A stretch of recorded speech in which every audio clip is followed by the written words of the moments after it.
Imagine unlocking a dog's full potential not with louder cues or flashier tools, but by mastering one of the most misunderstood yet powerful elements in dog training, which are nothing else than rewards. We are not talking about tossing a treat after a sit or clicking and feeding on autopilot.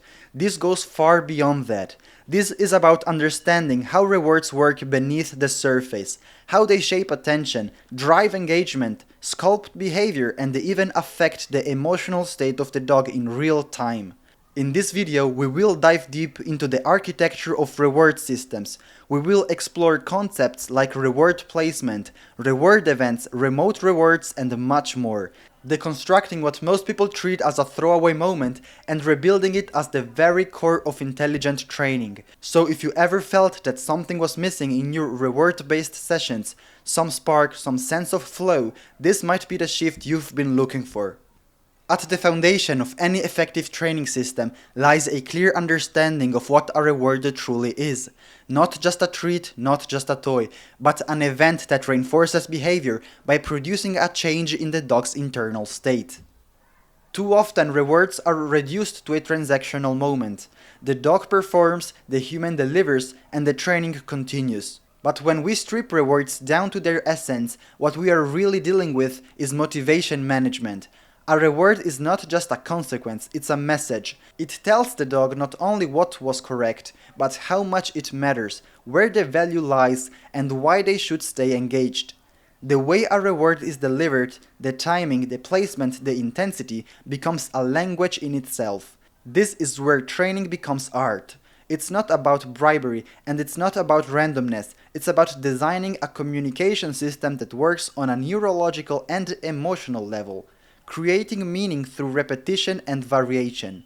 A reward, when properly used, becomes the very structure around which behavior is shaped, stretched, refined, and ultimately mastered. One of the most overlooked aspects in this entire architecture is reward placement.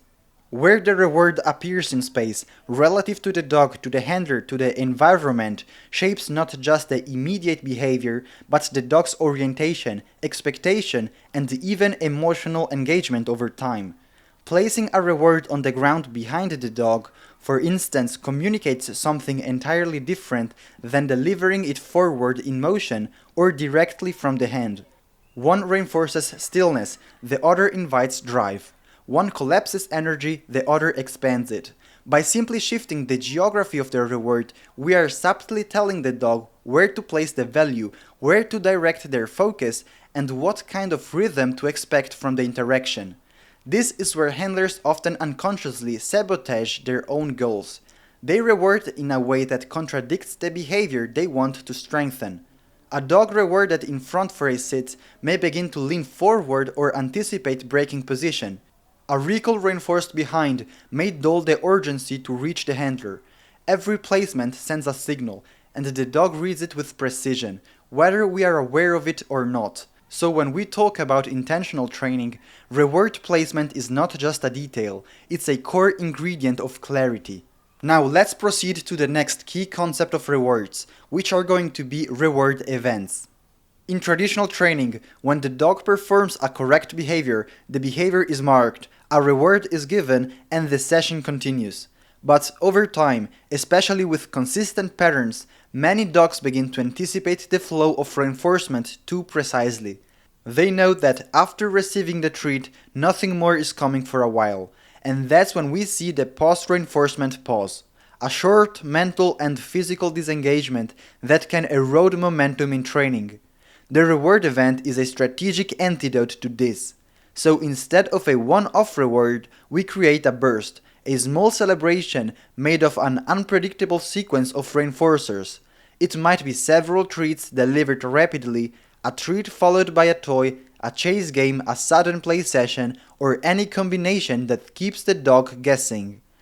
This unpredictability maintains arousal, sharpens focus, and prevents the dog's brain from slipping into passive mode. When reward delivery becomes a structured surprise, the dog stays plugged in, expecting more, anticipating fun, and emotionally locked into the session. What we're doing here is not just reinforcing behavior, we are reinforcing presence, creating a training experience that feels alive, fast-paced, and worth staying tuned into. So now that we have laid the theoretical groundwork, it's time to move from understanding to execution. So how do we actually apply these concepts in real training sessions? Well, this is where most trainers miss a critical opportunity. They might understand reward placement or appreciate the value of a reward event, but they lack the structure to deliver them with precision.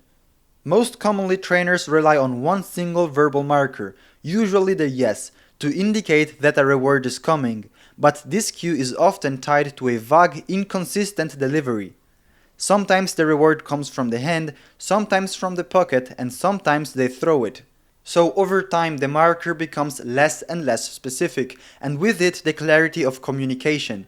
But imagine instead that each marker predicted not just that a reward is coming, but how and where it's coming as well.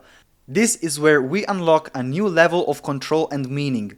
We can condition different verbal cues, each one directly tied to a precise reward placement strategy. For example, yes could mean that the dog should come toward the handler to collect the reward, while on the other hand, good could signal that the reward is coming to the dog, reinforcing stillness or the position's precision, and a clicker could predict a remote reward to continue in a line of motion. Once these cues are clearly conditioned, and we will cover that process in detail in an upcoming video, they become tools for shaping behavior with surgical precision. Suddenly, reward placement becomes intentional. Reward events can be launched from any position. The dog isn't just reacting to reinforcement, he's decoding a system, staying mentally engaged and adapting dynamically to the flow of training. This is the point where rewards stop being a static payoff and become an active language, and that is where we truly unlock the power of smart rewards. Smart training isn't about using more rewards, it's about managing them better. When every marker has meaning and every delivery is intentional, rewards stop being random and start shaping behavior with precision. That's how you build real engagement, real clarity, and lasting results.